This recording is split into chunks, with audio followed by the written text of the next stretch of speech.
25 വർഷത്തിന് മുമ്പാണ് ഞാൻ 12ാം ക്ലാസ് എഴുതിയത്. 12 എഴുതി അന്ന് ആദ്യ ടൈമിൽ തന്നെ ഞാൻ തോറ്റുപോയായിരുന്നു. പിന്നെ ഞാൻ അതിനെപ്പറ്റി 12 എഴുതണമെന്നൊക്കെ ആഗ്രഹം ഉണ്ടായിരുന്നു. പക്ഷേ ഞാനതിന് ശ്രമിച്ചിട്ടേ ഇല്ല. പിന്നെ വർഷങ്ങൾക്ക് ശേഷം ഞാനിപ്പോൾ ഫ്യൂച്ചർ പ്ലസ് അക്കാഡമിയിൽ ചേർന്ന് എനിക്ക് പഠിക്കുവാൻ സാധിച്ചു.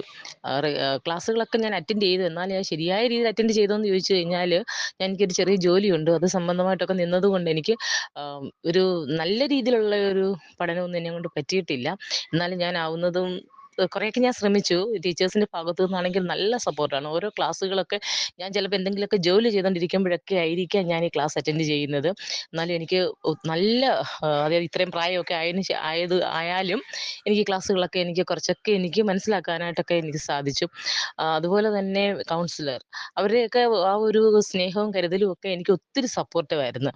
ഇപ്പം എക്സാമൊക്കെ വരുവാണെങ്കിൽ പഠിച്ചോന്നൊക്കെയുള്ള വിളിച്ചൊക്കെയുള്ള അന്വേഷണവും അസൈൻമെൻറ്റ്സിൻ്റെയൊക്കെ ഡേറ്റൊക്കെ എനിക്കൊരു സംശയമൊക്കെ ഞാൻ ചോദിച്ചു കഴിഞ്ഞാൽ പെട്ടെന്ന് തന്നെ എനിക്കതിൻ്റെ മറുപടിയൊക്കെ കിട്ടുന്നുണ്ടായിരുന്നു. എനിക്കിപ്പം നന്നായിട്ട് ഒരു നല്ല സന്തോഷം തോന്നി ഈ ക്ലാസ്സിൽ എനിക്ക് അറ്റൻഡ് ചെയ്യാൻ സാധിച്ചല്ലോ എന്നുള്ളത്. അതുകൊണ്ട് എനിക്ക് നല്ലൊരു അനുഭവമായിരുന്നു ഈ ഒരു ക്ലാസ്സസിൽ നിന്നും ടീച്ചേഴ്സിൽ നിന്നും എല്ലാം. പിന്നെ അസൈൻമെൻറ്റ്സൊക്കെ ഡേറ്റുകളൊക്കെ വരുമ്പം തന്നെ ഇത്രയും ദിവസമേ ഉള്ളൂ, അത് കറക്റ്റ് ചെയ്യണം എന്നൊക്കെയുള്ള ഒരു ഓർമ്മപ്പെടുത്തലൊക്കെ എനിക്ക് വേണ്ടി അത് ഒത്തിരി ഉപകാരപ്രദമായിരുന്നു. നല്ല ഒരു അനുഭവമായിരുന്നു എനിക്ക്.